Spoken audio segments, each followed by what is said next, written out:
అదేవిధంగా నల్గొండలో చూసుకుంటే శాలి గౌరారం పంచాయతీ నిధులను సర్పంచ్ తన భార్య ఖాతాలోకి దారి మళ్లించారనే వ్యవహారంపై జిల్లా పంచాయతీ అధికారి లేదా ఉన్నతాధికారులు ఏమైనా విచారణకు ఆదేశించారా? వార్డు సభ్యులు తీసుకుంటున్న తదుపరి చర్యలు ఏమిటి అనే దానిపై మరిన్ని అప్డేట్స్ మా ప్రతినిధి సైదులు అందిస్తారు లైవ్ ద్వారా. చెప్పండి సైదులు.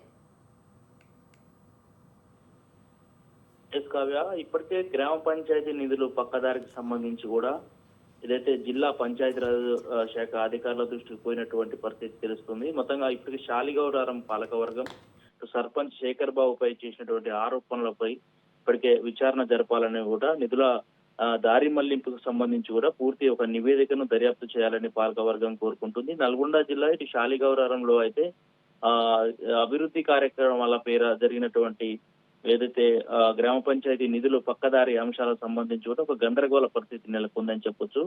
అయితే ప్రభుత్వ నిధులను ఈ విధంగా దుర్వినియోగం అంటే వ్యక్తిగత ఖాతాల్లోకి మళ్లించడంపై కూడా ఇప్పటికే సర్వత్రా చర్చ నడుస్తుంది. అంటే సర్పంచ్ ఎవరైతే ఉన్నారో ఆ నిధులకు సంబంధించి పలు అభివృద్ధి కార్యక్రమాల నిధులకు సంబంధించి కూడా సర్పంచ్ ఖాతాలో ఉన్నటువంటి అమౌంట్ ని టోటల్ గా తన భార్య ఎవరైతే ఉన్నారో సర్పంచ్ భార్య ఖాతాలోకి మళ్లించడంపై దీనికి సంబంధించి కూడా అక్కడ ఉన్నటువంటి కార్యదర్శి ఎవరైతే ఉన్నారో కార్యదర్శి కూడా వాళ్ళకి సహకరించారనే ఆరోపణలు వస్తా ఉన్నాయి.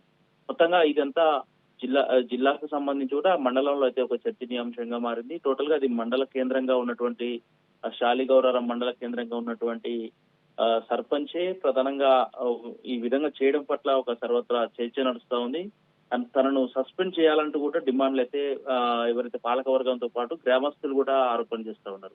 మొత్తంగా ప్రజాధనం దుర్వినియోగంపై కూడా పాలకవర్గంతో పాటు ఇక్కడ ఉన్నటువంటి ఎవరైతే ప్రతిపక్షాలు కూడా టోటల్ గా ఎలాంటి ఇంటిమేషన్ లేకుండా పాలకవర్గానికితో పాటు అక్కడ స్థానికంగా ఉన్నటువంటి ఎవరికి కూడా ఇంటిమేషన్ లేకుండా చేయడం పట్ల ఇది ఏకపక్ష నిర్ణయాలకు సంబంధించి కూడా ఏదైతే దారి మళ్లింపు చర్య కింద కూడా ఇప్పటికే పంచాయతీరాజ్ తో పాటు జిల్లా కలెక్టర్ కూడా ఈ విషయాన్ని చేరవేసినటువంటి పరిస్థితి కనిపిస్తోంది. మొత్తంగా అక్కడ టోటల్ గా ఒక చర్చ నడుస్తా ఉంది.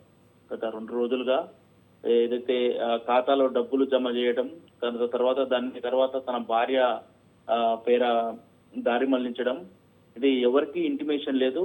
టోటల్ గా అక్కడ ఉన్నటువంటి పాలకవర్గం అయితే ఒక గందరగోళ పరిస్థితి అయితే నెలకొందని చెప్పొచ్చు. ఇప్పటికైనా ఒక సీసీ రోడ్లు దానికి సంబంధించినటువంటి పలు అభివృద్ధి కార్యక్రమాలకు సంబంధించినటువంటి ఏదైతే నిధుల గోల్మాలపై కూడా నివేదికని సమర్పించారు. ఈ నివేదికని పూర్తి స్థాయిలో ఎంతవరకు అమలవుతుంది, అధికారులు దీనిపైన ఎలాంటి చర్యలు తీసుకుంటారు, టోటల్ గా శేఖర్ బాబుపై చేసినటువంటి అవినీతి ఆరోపణలు ఇది వాస్తవమా కాదా అనేసి ఒక నివేదిక ఆధారంగా ఇవ్వాల్సినటువంటి అవసరం ఏదైనా ఉంది. దానికి సంబంధించి కూడా అక్కడ టోటల్ గా అధికారులు ఇప్పటికే ఒక సమగ్ర విచారణకు కూడా ఆదేశించినట్టు తెలుస్తా ఉంది. టోటల్ గా ఈ దారి ఏదైతే డబ్బులు ఖాతాలో ఉన్నటువంటి డబ్బులను దారి మళ్లింపుకు సంబంధించి కూడా ఏం జరుగుతా ఉంది అనే అంశాలకు సంబంధించి కూడా ఒక సందిగ్ధత నెలకొందని చెప్పొచ్చు. కావ్య.